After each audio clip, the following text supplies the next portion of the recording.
Bonjour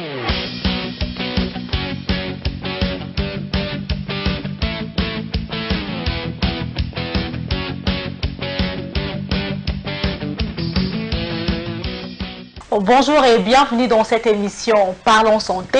Nous avons toujours l'habitude de parler de grandes personnes, mais aujourd'hui particulièrement, nous allons parler des enfants, donc de la pédiatrie. Vous comprenez quand même une spécialité qui s'occupe des enfants. On parle d'un sujet très important qui dérange un peu les couples. Les enfants pleurent à tout moment sans pourtant connaître la cause ou bien les causes. Donc, nous avons fait appel à un spécialiste de domaine, lui c'est les pédiatres, il s'appelle le docteur Ngweji Olivier, il est spécialiste, il est pédiatre à l'hôpital de référence de Kitambo. Donc, il est déjà là, avec lui on va parler des coliques abdominales. Je sais que vous avez déjà une question en tête, c'est quoi en fait? Le docteur est là pour nous répondre à toutes nos questions. Bonsoir docteur. Bonsoir madame. Comment vous allez? Oui, ça va bien vous-même. Alors, j'ai juste une question de curiosité. Okay. Quand on parle de la pédiatrie, il y a une tranche d'âge ou bien c'est seulement pour les bébés, les nourrissons? Oui, quand on parle de pédiatrie, par définition, la pédiatrie, c'est une branche de la médecine qui s'occupe en fait des enfants. Mais dans les enfants, ça c'est d'une manière générale, mais on parle du nouveau-né, c'est dès la naissance jusqu'à 30 jours. On parle du nourrisson après 30 jours, donc de 1 mois jusqu'à une année. C'est un nourrisson plutôt. De une année jusqu'à là, c'est l'enfant. Okay. Et puis après 8, 10 ans, ça c'est grand enfant. Grand enfant, c'est toujours la pédiatrie? Oui, c'est toujours la pédiatrie. Alors, parlons de notre sujet de ce soir, colique abdominale. C'est quoi en fait, docteur? Oui, on parle de colique abdominale. En fait, les coliques abdominales, c'est une forme de douleur abdominale qui dérange souvent les enfants. Et cette douleur survient sous forme de crampes, mais sans aucune raison valable. Voilà, d'une manière bref, ce qu'on appelle colique abdominale. Mais quand vous dites sans pour autant connaître la cause, il y a quand même des causes qui incitent cette douleur? Oui, quand je dis sans aucune cause, ça veut dire quoi en fait? Là, vous me posez la question, j'entre dans les étiologies. Oui, c'est quoi d'abord? Qu'est-ce qui crée les coliques abdominales? C'est ça, voilà. Les coliques abdominales, en fait, jusqu'aujourd'hui, les études qui ont été menées n'ont pas donné des résultats probants. Mais il y a quand même des facteurs. Certains chercheurs où certains auteurs disent que les causes de cette colique abdominale seraient une fermentation excessive au niveau de l'intestin grêle. Et puis, en dehors de cette fermentation, il y a ce que nous appelons intolérance alimentaire. Ça, c'est une des causes. La deuxième cause serait, et il y a d'autres chercheurs qui affirment que les nourrissons ingurgirent une quantité importante ou excessive de liquide, qui vont, cette quantité exagérée de liquide qui vont donner ce que nous appelons distension de tube digestif. Il y aura une distension au niveau des tubes digestifs. Après cette distension, ça va créer ce que nous appelons douleur abdominale au niveau du tube digestif. Et cette douleur abdominale peut aller loin jusqu'à créer un ballonnement abdominal douloureux. Voilà, parmi les causes. Il y a encore d'autres causes. Il y a ceux qui pensent que les coliques abdominales, c'est en fait une expression, c'est une expression au sein de la famille, une expression d'inquiétude des parents, les parents qui s'inquiètent et ça affecte même l'enfant. Au sein de la famille. Vous comprenez? Une expression de tension, une expression d'angoisse en fait. D'angoisse au sein de la famille. Ça peut créer aussi des coliques au niveau de l'enfant. Mais il y a les autres qui pensent encore que les coliques du nourrisson surviennent souvent pendant le développement naturel de l'enfant. Quand il y a les changements, par exemple de la nourriture, ça peut créer des coliques abdominales. Quand il y a les changements en termes de l'âge, l'évolution, l'enfant devient mature, l'organisme aussi se développe, ça peut créer aussi les coliques abdominale. Voilà d'une manière bref ou en définitive les causes qui peuvent donner des coliques abdominales chez un nouveau-né ou bien chez un nourrisson. Mais parlons un peu de la fermentation, parce que vous avez parlé, il y a quand même une cause, fermentation excessive. Vous avez parlé de ça tout à l'heure. Mais il y a le médecin, les pédiatres, vous les pédiatres, vous dites que quand vous avez un nouveau-né, il faut donner d'abord le lait maternel jusqu'à 6 mois. Oui, c'est pourquoi... Rien que le lait maternel, pas de l'eau avec... Effectivement, lait maternel exclusif, excusez-moi. On parle de fermentation, et j'ai même dit, et surtout, les nourrissons, je souligne, les nourrissons qui sont nourris avec du lait de vache, par exemple. Les laits artificiels aussi, les laits en poudre. Oui, ça peut créer une fermentation au niveau du tube digestif. Et cette fermentation peut nous conduire à des coliques abdominales. Est-ce qu'on peut dire des douleurs abdominales. De fermentation, ça donne aussi les lévires ou bien...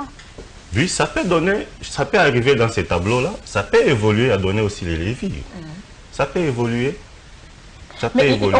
C'est pourquoi nous conseillons aux mamans, dès la naissance, c'est le lait maternel. De 0 à 6 mois, c'est oui, c'est le lait maternel. Oui, c'est facile, maman. C'est facile. Vous comprendrez le rôle de lait maternel, peut-être dans les conseils que nous allons donner pendant cette émission. Alors, parlons également de... Je ne sais pas, est-ce qu'il y a un traitement spécifique par rapport à ça aussi, docteur? Oui, il y a un traitement. Parce que l'enfant ne peut que pleurer avec cette douleur. Même si vous bercez cet enfant, il continue à pleurer. Effectivement, il y a un remède. Les traitements spécifiques, avant qu'on en arrive là, on peut aussi parler des symptômes, je voudrais un peu expliquer comment surviennent ces douleurs, comment surviennent ces coliques. Quels sont les signes que nous pouvons... Bien, comment la maman peut reconnaître voilà, quels sont les signes, en fait, abdominales. Effectivement. Alors, la maman verra, qu'est-ce qui va se passer en fait? L'enfant aura tendance à repousser ses jambes vers le ventre. Vous allez voir tout petit bébé là qui repousse ses jambes vers le ventre. En pleurant. Ça, c'est une immaturité, ce que nous appelons en médecine, immaturité gastro-intestinale. Vous comprenez, n'est-ce pas? Il repousse ses jambes en pleurant, bien sûr, puisque nous parlons de coliques. Ce sont des douleurs au niveau de l'abdomen. L'enfant repousse ses jambes vers le ventre. Ça, c'est une des premiers signes.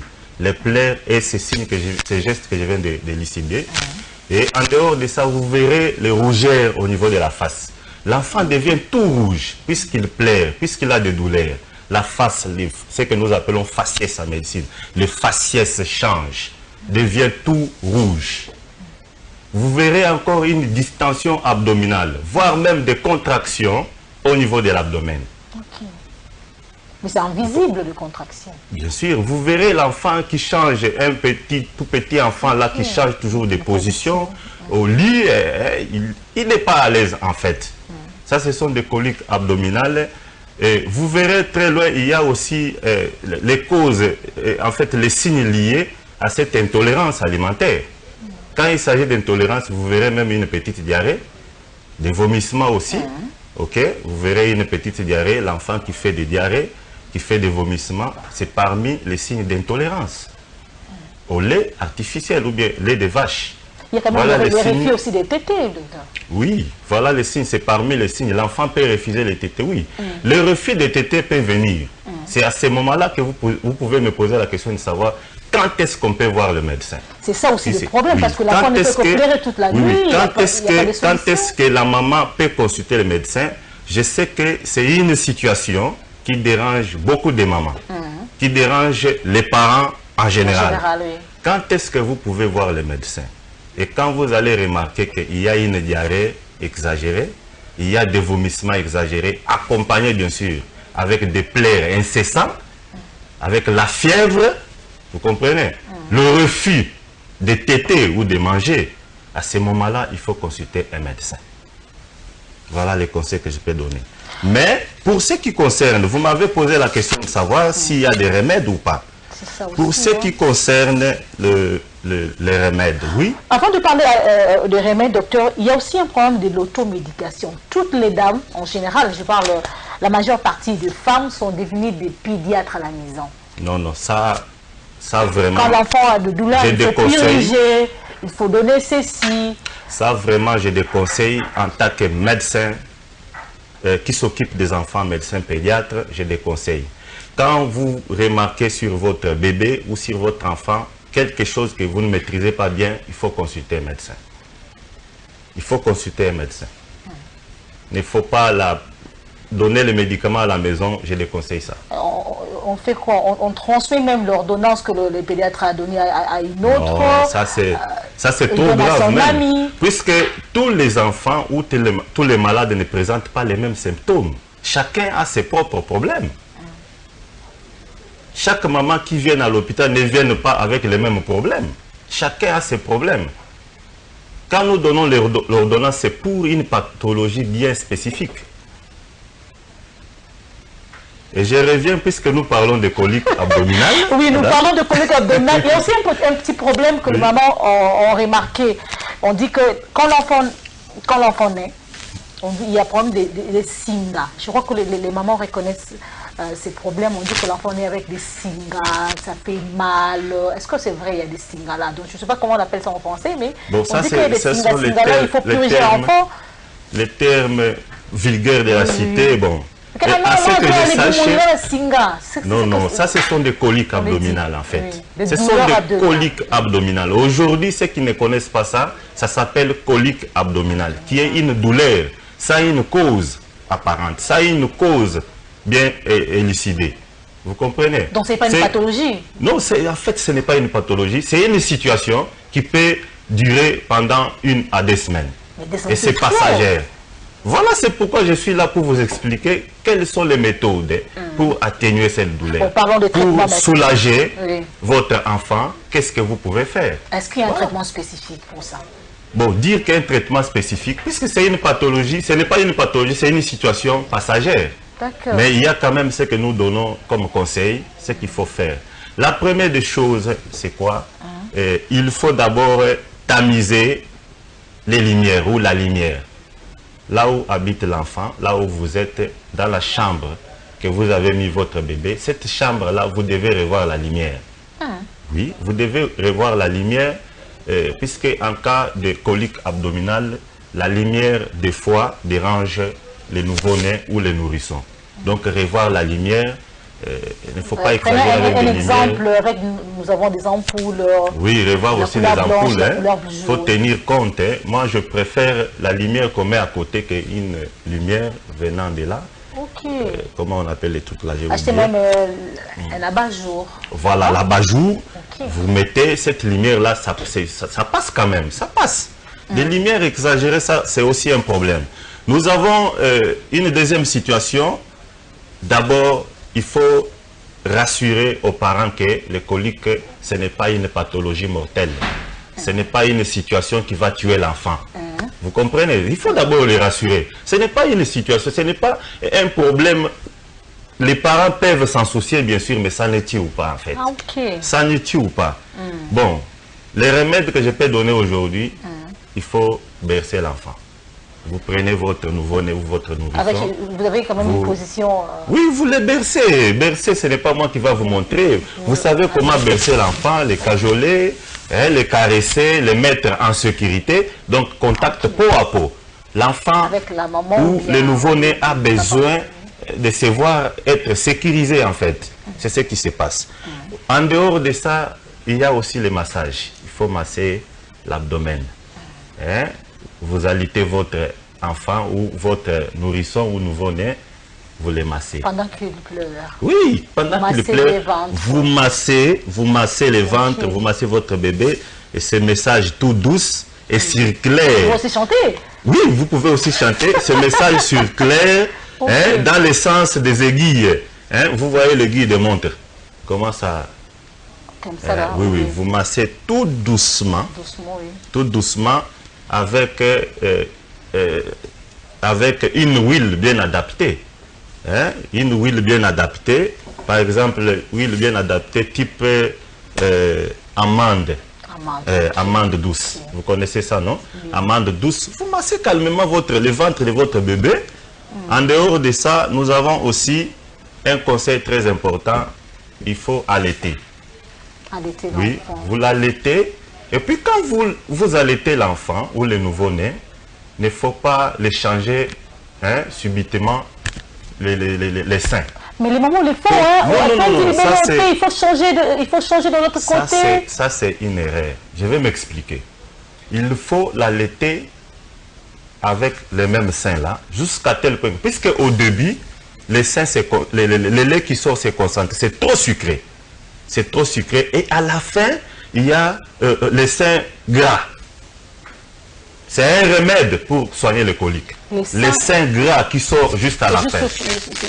Oui, c'est un liquide, mais les sucre et sili. Et comme sucre diminué, et comme il mafuta sikoyo. Vous comprenez? C'est un remède en fait. D'accord, je comprends. Et comme il mafuta, c'est un remède pour soigner le colique abdominal. Ah, ok. Effectivement. Alors, allez-y, continuez, docteur. Oui, c'est ce que j'étais en train de dire, que les mamans ou les parents ne se dérangent pas. C'est une situation qui peut prendre 1 ou 2 semaines. Il faut suivre seulement tout simplement tous ces conseils que j'ai donnés. Bercer l'enfant, je répète encore, vous bercez votre bébé, vous le massez, vous le mettez dans un endroit calme. Si vous voulez, vous pouvez mettre une musique douce que l'enfant ou le nouveau-né va aimer. Voilà. Vous lui mettez au sein et continuez avec les mêmes seins. Jusqu'à tel point que vous allez sentir que non, kuna, libellé et sili, et zo coulé les sous-soutés. Ah, ok. Vous comprenez? C'est très important puisque ma belle et asukawana, vraiment, c'est du lait gras qui est comme un remède pour soulager ces coliques abdominales. Je comprends. Mais puisque ça dit, vous avez parlé de 1 ou 2 semaines, c'est quand même beaucoup, l'enfant ne fait que pleurer. C'est ça. Est-ce qu'il faut voir, faut consulter un pédiatre? Oui, je venais de le dire. Quand est-ce qu'on peut consulter un pédiatre? Quand le nouveau-né ne va pas toujours pleurer toutes les heures. Il peut pleurer pendant 1 année, vous les caressez, vous les massez, il va se taire. Mais si le pleur devient ce que nous appelons en médecine les pleurs incessants, accompagné de la fièvre, accompagné de diarrhées exagérées, accompagné de vomissements, des agitations, de refus de téter, donc le nouveau-né refuse même de manger, c'est à ce moment-là que vous pouvez voir un pédiatre. Là, ça devient un problème, Oui, ça c'est maintenant une pathologie. Vous venez voir un pédiatre qui va l'examiner et vous dire c'est quoi le problème. Donc pas des généralistes, il faut vraiment un spécialiste. Non, il faut voir un médecin. Les généralistes sont aussi des médecins. Oui, il faut voir les médecins. Oui. J'ai ce langage puisque moi je suis pédiatre. Il faut voir le médecin. Je comprends. Vous consultez votre médecin. Bon, à la maison, il y a quand même un remède qu'on peut donner, un médicament qu'on peut donner pour soulager ces douleurs. Mais c'est ce que j'ai dit, madame. Tout ce que j'ai dit, tous ces gestes-là, c'est à la maison. Ce n'est pas à l'hôpital. Si je l'ai dit, c'est pour que les mamans ne se dérangent pas. Qu'ils ne viennent pas chaque jour à l'hôpital, non. Ça ne demande même pas de venir nous voir. C'est soigner à la maison. Vous massez votre enfant, vous les bercez, vous cherchez un endroit approprié, c'est calme, avec peut-être une petite musique douce, mais le nouveau-né va se sentir à l'aise. C'est une situation qui peut prendre 1 à 2 semaines et ça va passer. Alors, en parlant de la pédiatrie également, docteur, quelles sont les difficultés que vous rencontrez en recevant les nouveau-nés qui ne parlent pas, l'enfant ne parle pas, mais vous arrivez quand même à détecter, à diagnostiquer quelques maladies? D'une manière générale, dans la vie, tout le monde a des difficultés, tout le monde a des lacunes. Parce que vous, nous pédiatres, qui ne parle pas. Oui, non, mais nous avons étudié. Consulter un nouveau-né ou un enfant qui ne parle pas, c'est la science. On a étudié, on a l'éthique. Cette éthique déontologique, on saura que c'est une pathologie. Puisque chaque pathologie a des signes bien spécifiques. Oui, quand vous avez bien fait votre médecine, chaque pathologie a des signes bien spécifiques. Même si vous venez, vous ne parlez pas, je peux vous examiner et avoir le problème. Voilà ce que je peux répondre à cette question. Est-ce que aussi pour les coliques abdominales, il y a un examen que vous demandez en fait, il n'y a pas une échographie, la radiographie, il n'y a pas? Il n'y a pas un examen à faire. En cas de colique abdominale, il n'y a pas vraiment un examen à faire. Si peut-être vous pouvez faire l'examen de sel, mais il n'y a pas un examen. Hein. Il n'y a pas un examen. Les coliques, ce sont des douleurs tout simplement, hein, abdominales. Ça dérange l'enfant. L'enfant va faire des gestes inappropriés. L'enfant va pleurer. Il va émettre des gaz. Hein, tout ça, des choses comme ça. Oui. Est-ce que ça peut aussi amener à des complications chez le nouveau-né? Les coliques ne donnent pas les complications. C'est ce que je venais de dire. C'est une situation passagère. Si ça donne des complications, c'est une autre situation. Ça serait une autre situation. Ce ne sont pas des coliques abdominales. Okay. C'est une autre situation. Mais les coliques en soi ne donnent pas de complications. Okay. Les complications des coliques, seulement cette inquiétude des parents, puisqu'ils voient leur enfant en train de pleurer. C'est ça. Alors tout à l'heure, vous avez dit que c'est un dérangement pour vous. Bon, si les parents viennent, vous avez quelques conseils à donner, mais assez courts. Il y a toujours des conseils. Ils peuvent, quand ils ne savent pas, les prendre en charge, puisqu'il n'y a pas les médicaments pour les coliques. Il n'y en a pas. Il n'y a pas les médicaments. Tout ce qu'on peut donner, c'est peut-être pour soulager la douleur. Vous comprenez? On peut donner les antispasmodiques peut-être pour soulager la douleur. Mais il n'y en a pas, mais le vrai médicament, ce que je vous ai donné, c'est naturel. Vous caressez l'enfant, vous le bercez, vous le massez. Et aussi, on recommande, hein, vous lui donnez un bain approprié, un bain tiède. Un bain tiède. Vous comprenez? Moi, je suis moto ya mukewana, au sokolier bien, au massé, hein, au massé liboumou malembe avec l'huile d'amande, type amande. Au massé, mais c'est tout. Bon, je crois que nous sommes déjà arrivés à la fin, mais docteur, avant de finir cette émission, docteur, parlez-nous un peu des laits artificiels. Aujourd'hui, bon, il y a quand même des situations là, la maman peut avoir, elle peut être atteinte, on donne quand même les laits. Est-ce que vous déconseillez ça? Ou bien il faut quand même je ne peux pas déconseiller. Comme vous venez de le dire, madame, une maman qui est atteinte, par exemple, d'une pathologie quelconque, qui ne demande pas qu'il puisse allaiter son bébé, vous donnez le lait artificiel. Ce n'est pas déconseillé.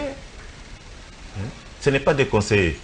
Ce qui est déconseillé, c'est que vous n'êtes pas malade, mais vous refusez d'allaiter l'enfant. Ou les nouveau-nés, c'est mauvais.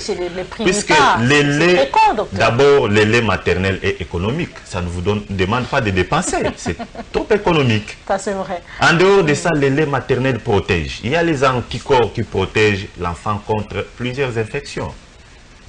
C'est pourquoi nous conseillons de donner d'abord le lait maternel. Il y a plusieurs raisons. C'est aussi un grand sujet. S'il y a du temps, on pourra les développer encore et dire à la population, en fait.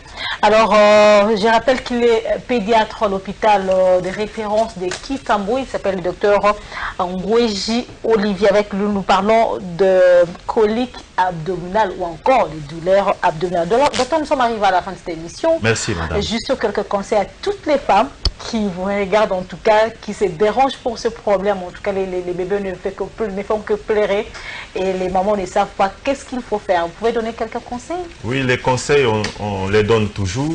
Je conseillerais aux mamans qui sont inquiètes de voir leur enfant pleurer. Ce n'est pas une situation mortelle. Ce n'est pas une pathologie qui tue. C'est un problème passager qui peut durer qu'une à 2 semaines. Les conseils, nous l'avons donné. Si vous ne les connaissez pas, vous pouvez consulter votre voisin qui connaît, ou soit vous pouvez consulter votre médecin qui va vous donner les mêmes conseils. Voilà ce que je peux dire. Donc, ne donnez pas les médicaments à la maison. Ne donnez pas les médicaments à la maison. Consultez les médecins. Demandez conseil, c'est très important. Donc, merci beaucoup, docteur. C'est un plaisir, en tout cas. Je vous remercie. Alors, merci beaucoup à vous tous qui ont suivi cette émission. Je vous dis merci. On se retrouve très prochainement dans cette même émission Parlons Santé. Ça sera pour un autre sujet. D'ici là, portez-vous bien et bonne suite de programme sur Congo Télévision. À très bientôt.